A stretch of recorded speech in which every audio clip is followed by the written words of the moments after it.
इसका lecture number क्या है ये? 29।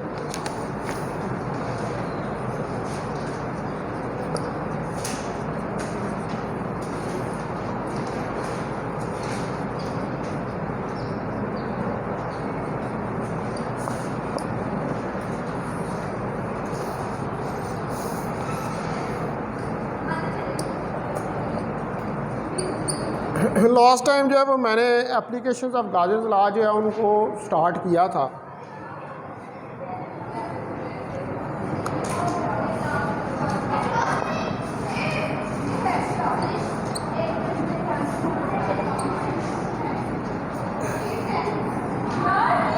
और जो एप्लीकेशन है गाजेस लॉ की, उनके अंदर हमने चार्ज आइसोलेटेड कंडक्टर जो है उसको स्टार्ट किया था।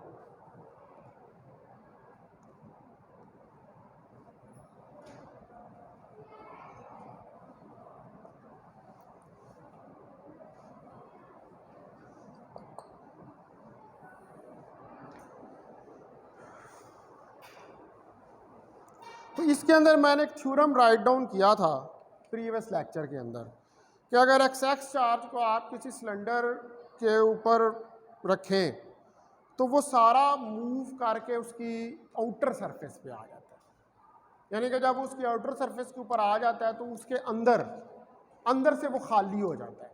अब क्यों वो अंदर से खाली हो जाता है, इस चीज़ को हमने समझना है by applying the gauges law. ठीक है, तो इसी थ्योरम का मैं जो प्रूफ है अब करूँगा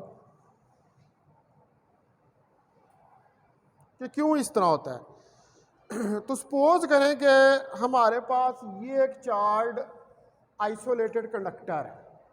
ठीक है, ये मैं आपको फिगर ए यहाँ पे बनाता हूँ। ठीक है, ये फिगर ए क्या है, चार्ज आइसोलेटेड कंडक्टर।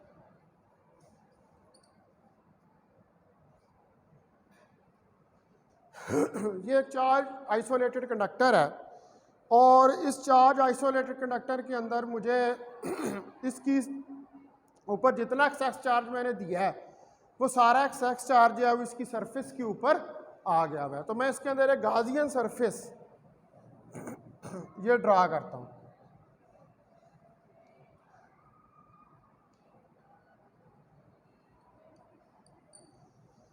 ये गाजियन सरफेस है।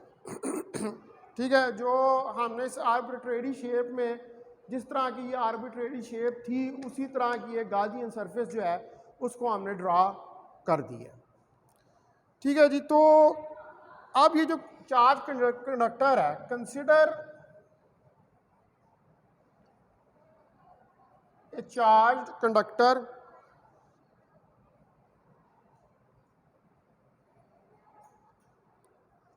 and any closed surface inside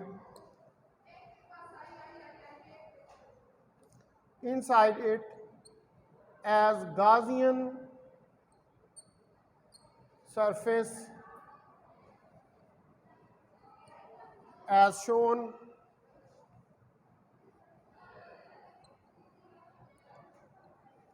in figure A।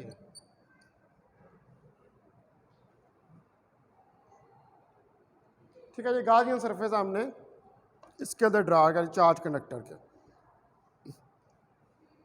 तो अब जो हमारे पास स्टैटिक कंडीशंस हैं, ठीक है, अंडर द स्टैटिक कंडीशंस, ज़ाहिर बात है इलेक्ट्रोस्टैटिक का प्रॉब्लम है तो फिर स्टैटिक कंडीशंस ही होंगी। तो जो स्टैटिक कंडीशंस हैं उनमें electric field inside the conductor will vanish.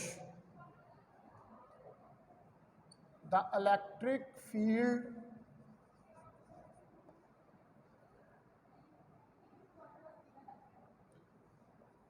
inside the conductor will vanish। वो वैनिश हो जाएगा, यानी कि ख़त्म हो जाएगा कंडक्टर के अंदर स्टैटिक कंडीशन में। क्योंकि यहाँ पर जो है because there is a movement of charges, क्योंकि यहां पर हमारे पर चार्जेस की मूवमेंट हो रही है कंडक्टर के अंदर under the influence of electric field. अब जाहिर बात है कि अंदर से खाली तो नहीं है, वो चार्ज है, लेकिन वो सारा चार्ज उठकर किधर आ गया, सरफेस के ऊपर आ गया। तो जिस जगह पर चार्ज होगी ऑब्वियसली वहां पर फील्ड तो होगी, ठीक है। तो ये चार्ज मूव कर रहे हैं under influence of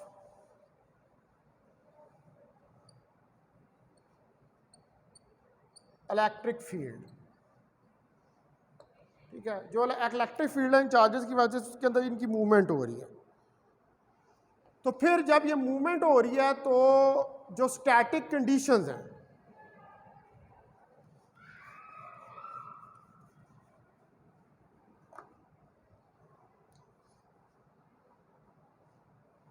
and the static conditions will not exist। अब चूंकि चार्जेस मूव कर रहे हैं तो फिर ज़ाहिर बात है जब मूवमेंट शुरू हो जाएगी तो इसका मतलब है कि इस कंडक्टर के अंदर इंटरनल करंट्स फ्लो कर रही हैं, ठीक है। तो फिर स्टैटिक कंडीशंस जो हैं वो ख़त्म हो जाएंगी। तो फ्लक्स थ्रू जो क्लोज सरफेस है, अब कितना फ्लक्स क्लोज सरफेस में से पास कर रहा है, ठीक है। इंटरनल करंट फ्लो कर रही हैं, चार्जेस गुजर रहे हैं, तो उनकी वजह से इलेक्ट्रिक लाइंस ऑफ फोर्सेस इस सरफेस में से पास करेंगी। जो गाजियन सरफेस आपने ड्रा की है, तो जो जितनी लाइंस ऑफ फोर्सेस इसमें से पास करेंगी, जितनी पास कर रही हैं, जितनी एंटर हो रही हैं, उतनी ही बाहर निकल रही हैं। तो जितनी एंटर हो रही हैं उतनी बाहर निकल रही हैं। तो इसका मतलब है कि जो टोटल फ्लक्स इसके अंदर से पास कर रहा है वो जीरो है, एक बात। दूसरी बात यह है कि चूंकि चार्जेस मूव कर रहे हैं, तो जब चार्जेस मूव कर रहे हैं under the influence of electric field, तो वो इंटरनल करंट्स डेवलप कर रहे हैं। वो इंटरनल करंट्स जो हैं वो अपने इफेक्ट को कैंसिल कर देती हैं। जब वो अपने इफेक्ट को कैंसिल कर देती हैं तो फिर टोटल चार्ज इन क्लोज जो गाजियन सरफेस के अंदर है वो कितना होगा, वो जीरो होगा। तो जब total charge in closed Gaussian surface के अंदर जीरो है तो इसका मतलब है कि फिर फ्लक्स भी उसके अंदर से जीरो की तरह। गाज़ियस तो यही कहते हैं, ठीक है। तो हैंस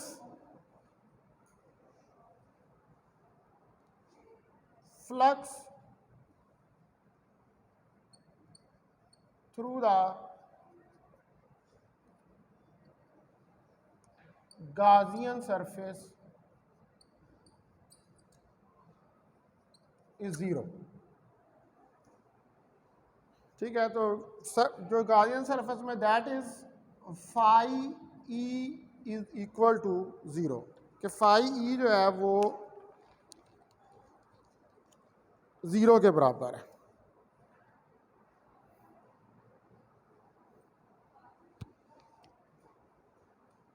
अब चूंकि चार्ज अंदर इनक्लोज ही नहीं है तो फिर फाई ई जो है वो जीरो के बराबर होगा। अच्छा, अब जो इंटरनल करंट्स, ठीक है,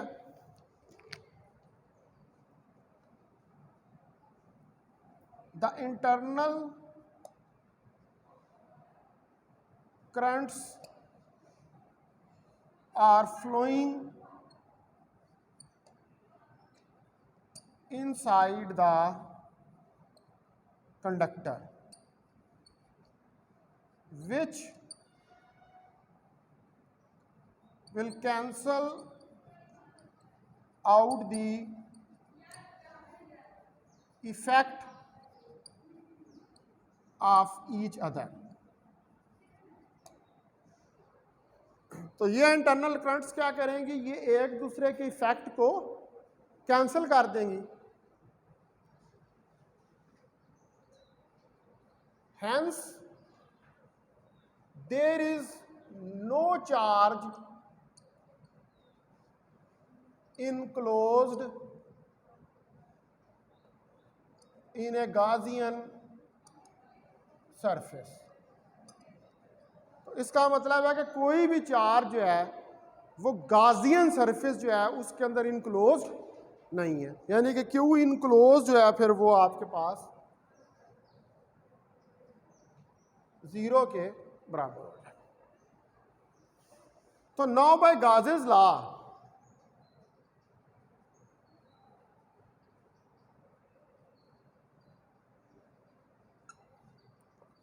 phi E is equal to Q enclosed over epsilon naught। तो phi E Q enclosed अगर 0 है ओवर एप्सिलॉन नॉट, तो phi E is equal to 0।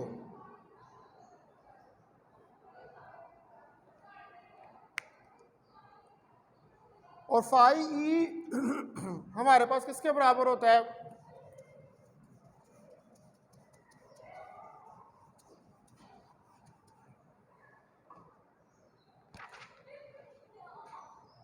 phi E 0 और phi E है surface integral E dot D A Q enclose over epsilon naught. तो S E dot D A is equal to 0, so E is equal to 0। तो लिहाजा electric field जो है वो फिर 0 है inside the conductor.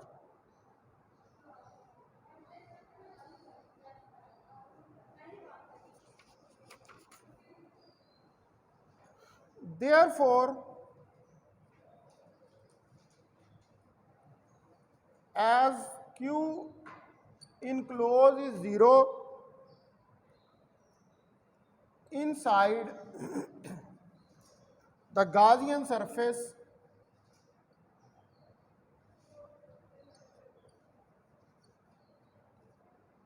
so E is equal to 0।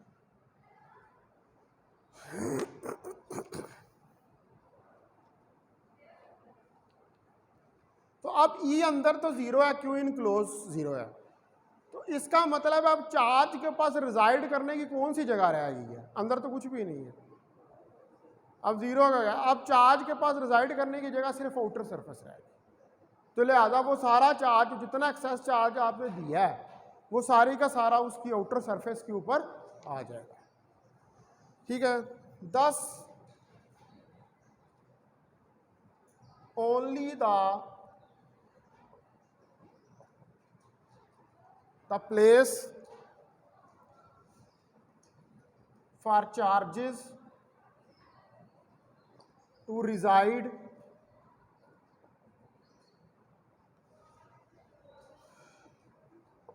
is the surface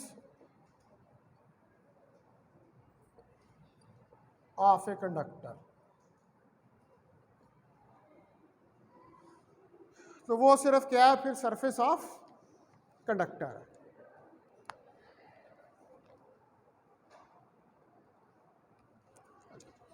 ये first application होगी। उसके बाद आप एक और एप्लीकेशन देखते हैं कि आइसोलेटेड कंडक्टर विद कैविटी, यानी कि आप कैविटी जनरेट कर दें आइसोलेटेड कंडक्टर के अंदर, तो उसके अंदर जो है वो आपके पास क्या फील्ड होगी?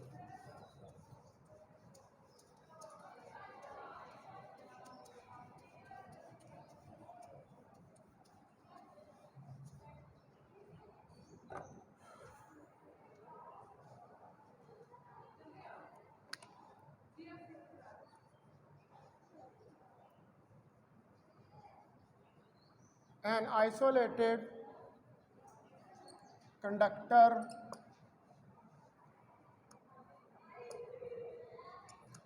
with cavity।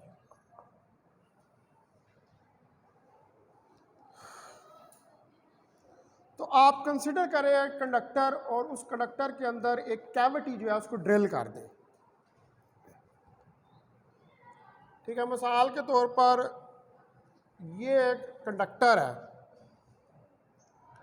इसके अंदर ये आप एक कैविटी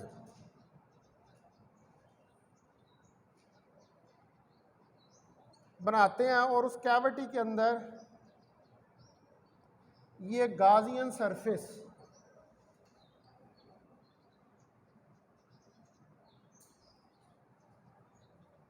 ड्रा कर देते हैं। इसको आप कह दें ये कोई फिगर ए है,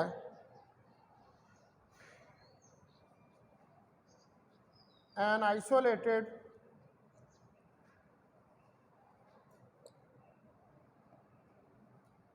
कंडक्टर विथ कैविटी। ये एक आइसोलेटेड कंडक्टर है, ठीक है। ये उसकी कोई आर्बिट्रेरी सरफेस आइसोलेटेड कंडक्टर की, उसके अंदर एक कैविटी आपने ड्रिल की है और उस कैविटी के अंदर एक गाजियन सरफेस जो है उसको ड्रा करती है। This is the system. ये सिस्टम है आपके पास।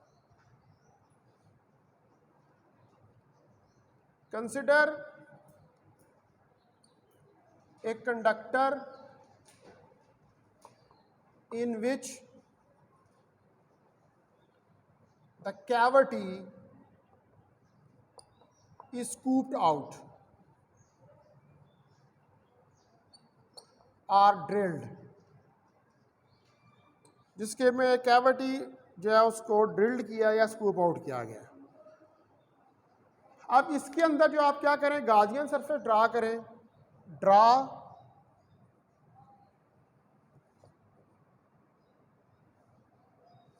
the Gaussian surface inside the cavity। Cavity के अंदर एक ये जिस तरह मैंने गाजियन सरफेस ड्रा की है, एक गाजियन सरफेस जो है वो ड्रा कर दें।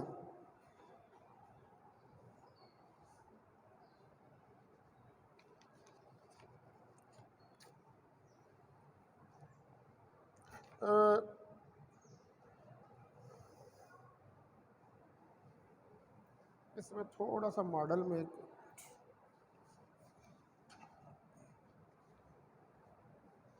ये मैं थोड़ी सी फिगर जो है ना इसको चेंज करना है।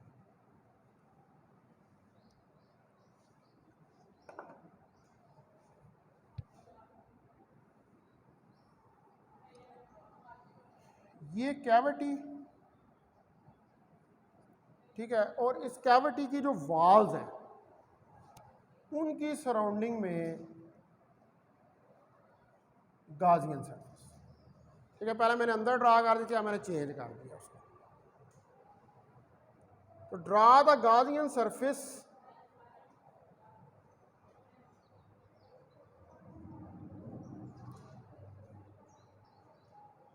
सराउंडिंग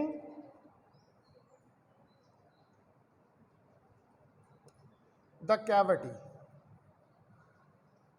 वैसे कैविटी के अंदर भी ड्रा कर दें तो बात वही रहनी है, लेकिन खैर हमने सराउंडिंग में उसकी जो है वो गाजियन सरफेस जो है उसको ड्रा कर दिया।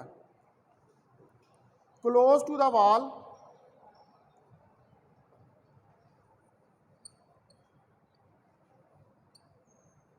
Of cavity but inside the conducting body, ठीक है। ये यानी कि जो वॉल्स हैं कैविटी की,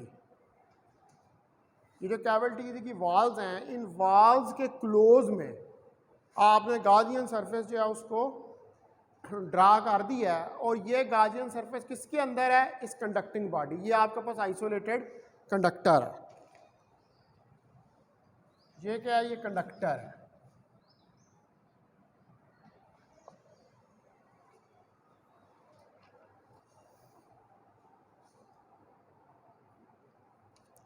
अब चूंकि इंटरनल करंट्स जो हैं वो एक दूसरे को कैंसिल आउट कर देती हैं,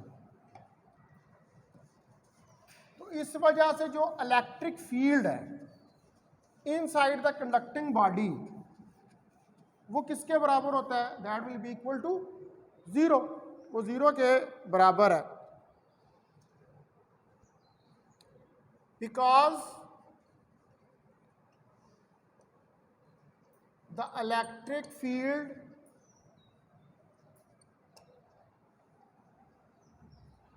intensity is 0 inside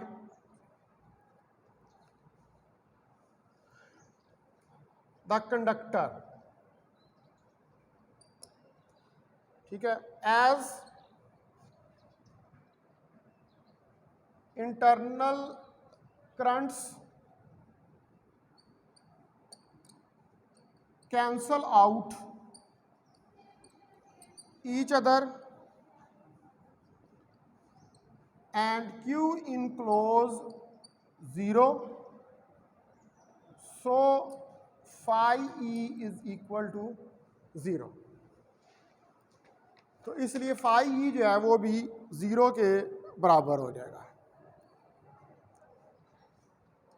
Hence there is no flux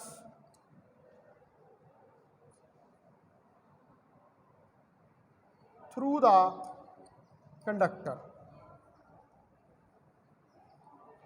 लिहाजा अब यहाँ पर कोई फ्लक्स जो है phi 0 है, कंडक्टर में से नहीं गुजर रहा. तो अब आप गाजेस लॉ लगाएं, तो by Gauss's law phi E Q enclose over epsilon naught, तो ये तो 0 है, phi E 0 over epsilon naught, तो phi E is equal to 0. Now E dot DAS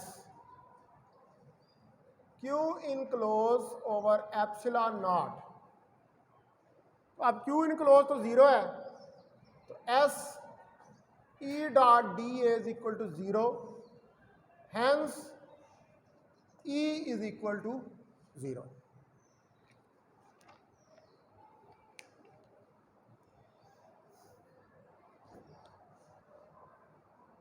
ठीक है, लिहाजा E जो है वो 0 के बराबर है इधर भी, इस कैविटी के अंदर भी. इसका मतलब है कि जो कैविटी वॉल्स हैं, यहां से हम ये कंक्लूड कर सकते हैं कि there is no charge on the cavity walls.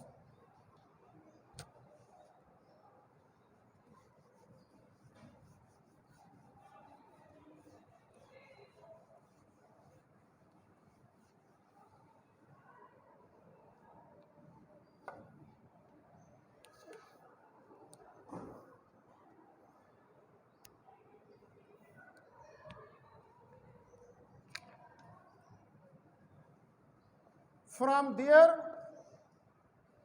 we conclude that there is no charge on the cavity walls.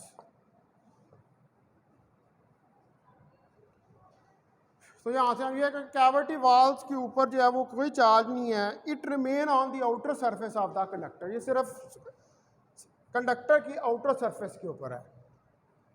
It remain on the outer surface of the conductor.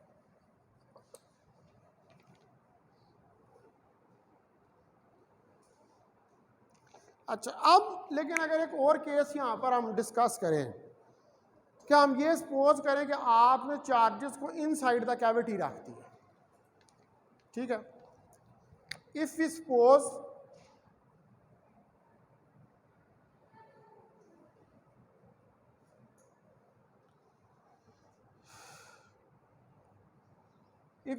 that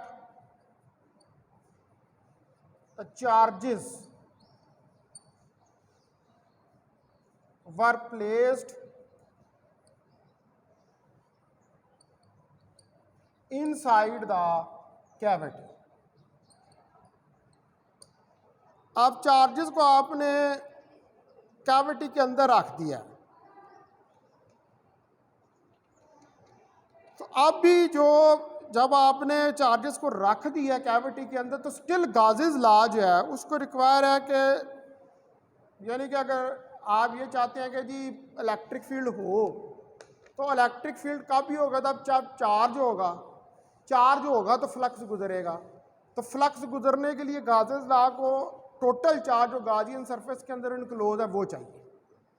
अगर वो चार्ज है उसके पास गाजियन surface के अंदर, ठीक है, total charge, single charge तो हो सकता है, टोटल चार्ज यानी कि जितने चार्जेस हैं वो उनकी वजह से जो इंटरनल करंट्स हैं वो अपने इफेक्ट को कैंसिल ना करें। क्यू इनक्लोज का मतलब होता है टोटल चार्ज जो इनक्लोज है उसके अंदर, ठीक है। तो अगर आप चार्जेस जो हैं उसको प्लेस कर दें inside the cavity, still Gauss's law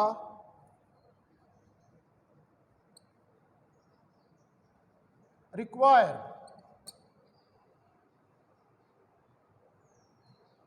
that there is no charge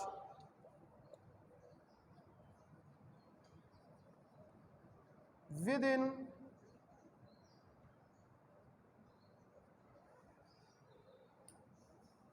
the Gaussian surface।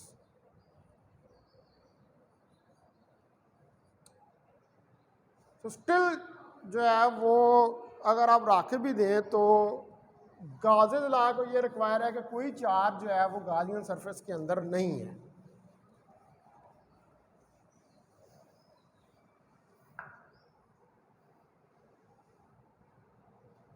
तो इसलिए therefore the additional charge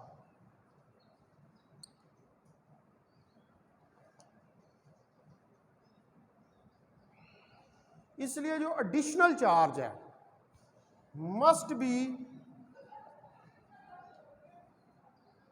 attached, additional charge है उसको हर सूरत में आपको अटैच करना पड़ेगा to the surface of cavity.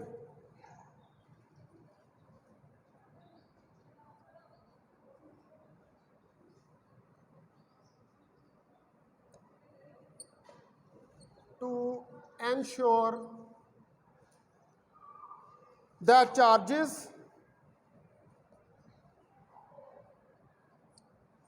resides on the surface of the conductor and not inside the conductor।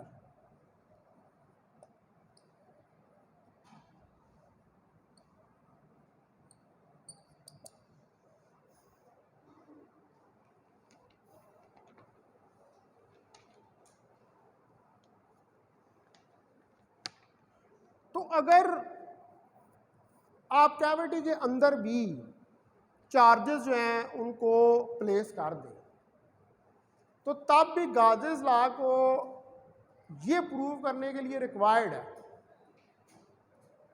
कि उसके अंदर वो जितने चार्जेस आपने प्लेस किए हैं उनकी वजह से जो करंट्स फ्लो करेंगी वो क्या करेंगी, एक दूसरे के इफेक्ट को कैंसिल कर देंगी। टोटल फ्लक्स उसके इनसाइड से भी जो गुजरा, पहले तो आपने उसकी बाउंड्रीज के ऊपर रखा था उसको कैविटी के गाजियन सरफेस, अब गाजियन सरफेस किधर ले गए, उसके अंदर ले गए,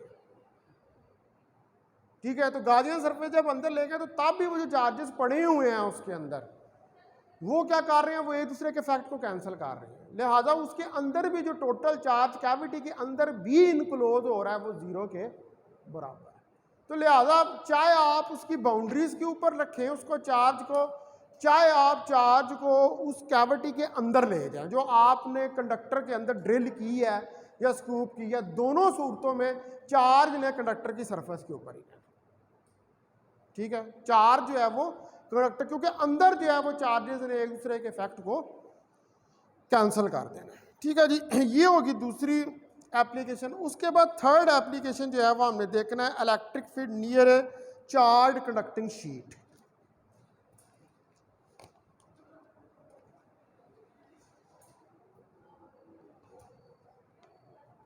ये क्लास कितने बजे खत्म होनी है?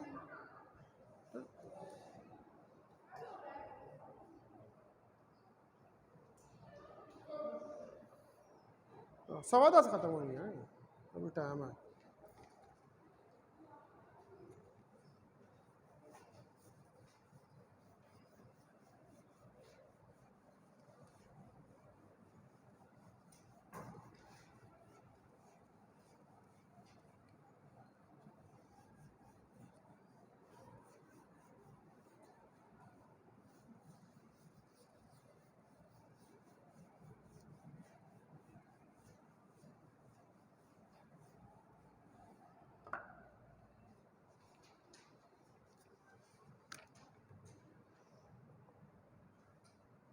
Electric field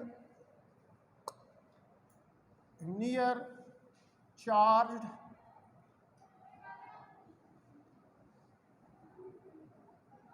conducting sheet.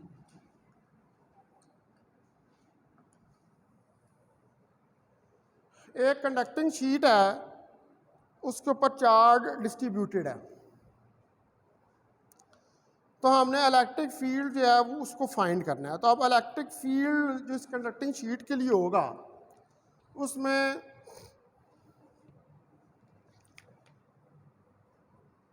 Electric field just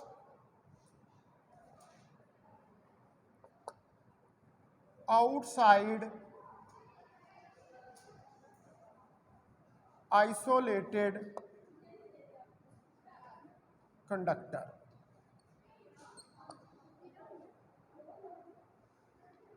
एक चीज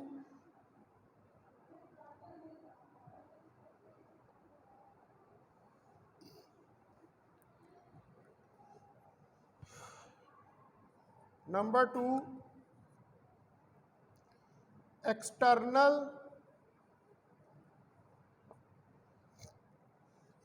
field of isolated charged conductor। अब जाहिर बात है उसकी सरफेस के ऊपर तो चार्ज होता है ना, जो अभी पीछे हमने पढ़ा है। तो जब सरफेस पर चार्ज होगा तो उसकी वजह से उसकी बाहर वाली साइड के ऊपर तो इलेक्ट्रिक फील्ड प्रेजेंट होगी, लेकिन अंदर जो है वो इलेक्ट्रिक फील्ड नहीं होगी। तो अब जो सिस्टम है हमारे पास, आप कंसिडर करें एक charge conductor, consider a charge conductor.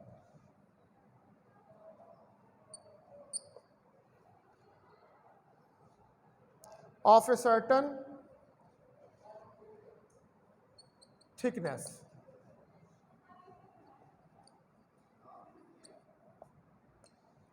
जिसकी कोई कुछ थिकनेस होगी, कुछ मोटाई होगी, कि ऐसा कंडक्टर जो है उसको कंसिडर करें। आप सपोज करें कि जो अपर सरफेस है कंडक्टर की, उसके पास सिग्मा चार्ज डेंसिटी है। Suppose the upper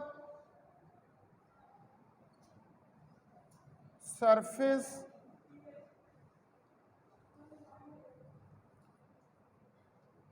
of a conductor has sigma charge density। Sigma यानी कि सरफेस चार्ज डेंसिटी है। we have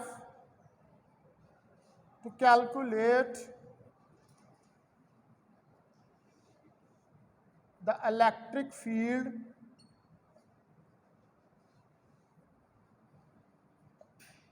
at point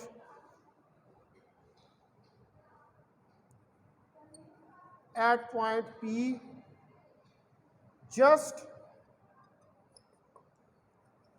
outside the conductor।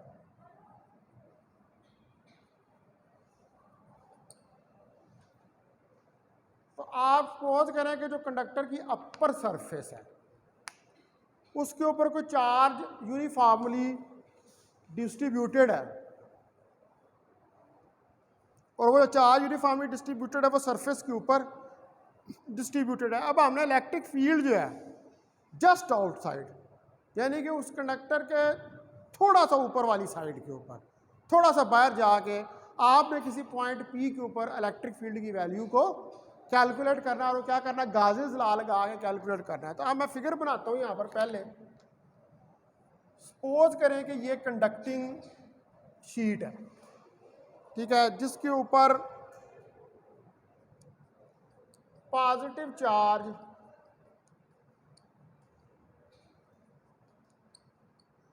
Distributed है। इसको क्या लें, figure A, electric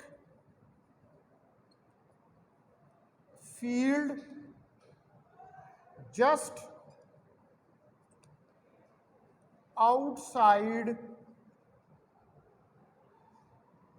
A charged isolated conductor.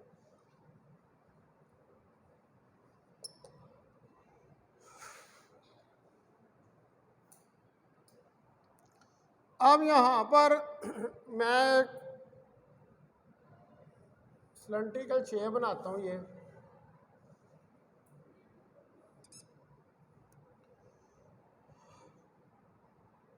ये कोई पॉइंट है इधर जहाँ पर इलेक्ट्रिक फील्ड ये ई है, ये पॉइंट पी है जिस पर फाइंड करना है, और ये एरिया इसकी सरफेस के नॉर्मल है।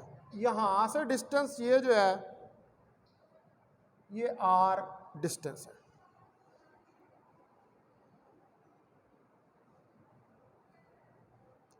तो अब आपने यहाँ पर इमेजिन किया एक सिलेंडर, इमेजिन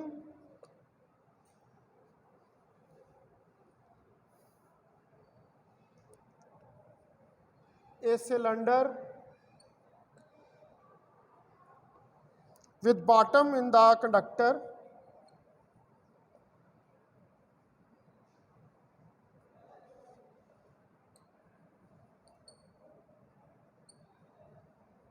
जिसका बॉटम, ये आपका कंडक्टर है ये वाला, तो इसका ये बॉटम कंडक्टर के अंदर है।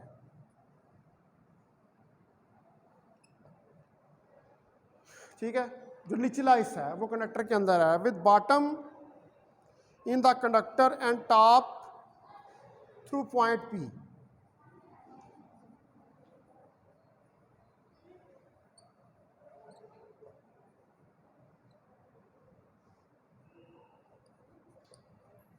और टॉप जो है वो पॉइंट पी से गुजर रहा है, आप देख सकते हैं, बॉटम कंडक्टर के अंदर और टॉप पॉइंट पी से पास कर रहा है। कौन सा? Upper surface. Suppose upper surface of a conductor has a sigma charge density. Suppose the upper surface of a conductor has sigma charge density. We have to calculate the electric field at point P just outside the conductor. Imagine cylinder with bottom in the conductor and top through point P.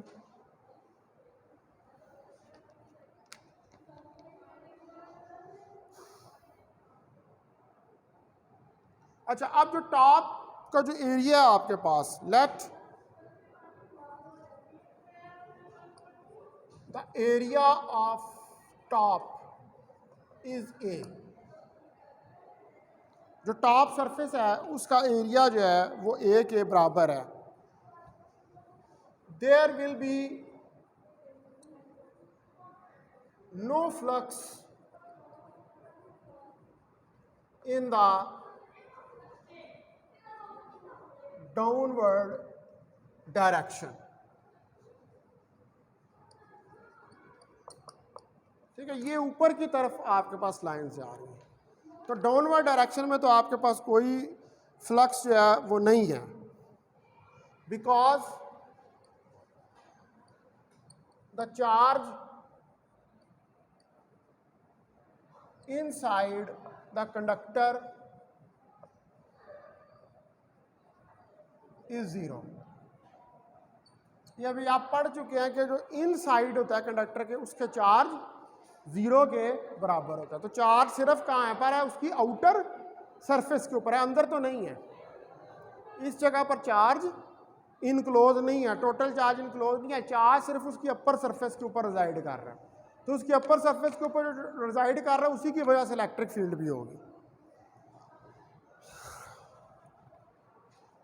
अब जो flux है, also no flux pass through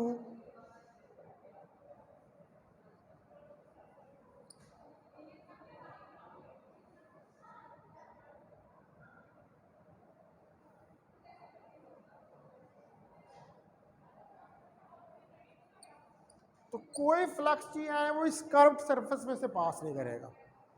also no flux pass through the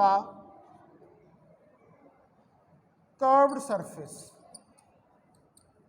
ये जो curved surface है, इस curved surface के अंदर से कोई फ्लक्स जो है वो पास नहीं कर रहा ऑफ सिलेंडर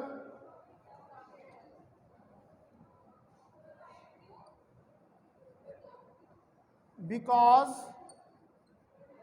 क्योंकि ई और ए जो हैं, because E and A R perpendicular, क्योंकि ई और ए जो हैं वो एक दूसरे के परपेंडिकुलर हैं।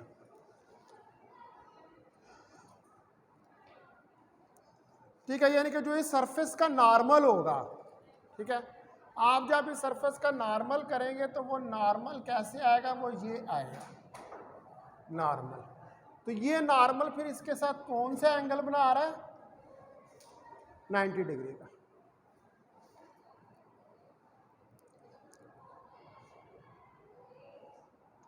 तो फ्लक्स जो है वो सिर्फ आपके पास करेगा टॉप ऑफ द सिलेंडर से, जो ये वाली जगह है, ठीक है, इस कट सरफेस में से नहीं करेगा। ये जो टॉप है ना यहाँ पर, ये वाली जगह जो है, यहाँ से सिर्फ फ्लक्स जो है वो पास करेगा।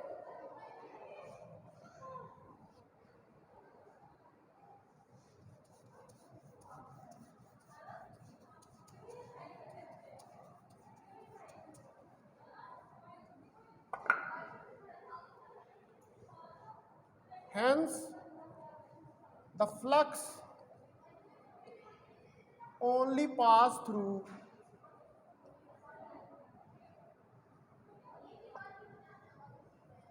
the top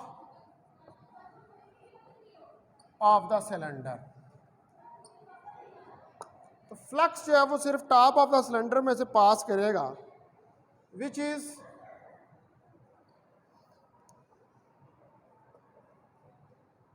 given by phi e is equal to E dot A E A cos of theta। तो यहां पर आप देख सकते हैं कि E और A ये टॉप के ऊपर, ये जगह पर एक दूसरे के क्या है, पैरेलल है। इस जगह पर इनके दरमियान में एंगल थीटा 0 डिग्री है। तो थीटा 0 डिग्री है, तो cos 0 डिग्री 1 के बराबर हो जाएगा। तो phi E is equal to E A multiplied by 1, यानी कि ई ए के बराबर आ जाएगा। अब जो आपके पास गाजेस लॉ है, उसके मुताबिक phi E is equal to Q enclose over epsilon naught के बराबर है। तो सरफेस चार्ज डेंसिटी है, तो सरफेस चार्ज डेंसिटी के लिए sigma Q in close per unit area, इस सरफेस का जो पर यूनिट एरिया, तो यहां से क्यू इन क्लोज सिग्मा ए के बराबर आ जाएगा। ये वैल्यू यहां पर पुट कर दे, तो phi E is equal to sigma A over epsilon naught, और इधर फाई ई की वैल्यू रखें, E A sigma over epsilon naught A से कट गया, तो E is equal to sigma over epsilon naught n unit vector.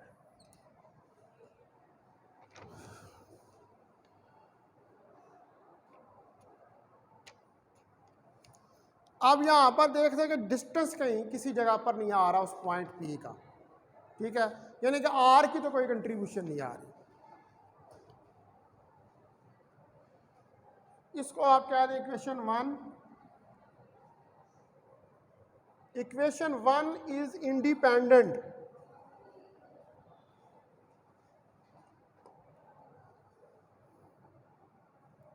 Of distance of point P from the conductor. तो ये तो चार्ज डेंसिटी और epsilon naught के ऊपर depend कर रहा है, इस पर डिस्टेंस की तो कहीं पर भी कंट्रीब्यूशन जो है वो नहीं आ रही। ठीक है जी, अभी अब हमने आज ये दो इसकी एप्लीकेशन जो है उनको स्टडी करके देख लिया है ना। नेक्स्ट हम आगे भी और भी एप्लीकेशन स्टडी करेंगे और काफ़ी सारी करेंगे और कुछ एग्जांपल्स भी करेंगे, फिर आप इससे प्रॉब्लम भी इससे रिलेटेड करेंगे।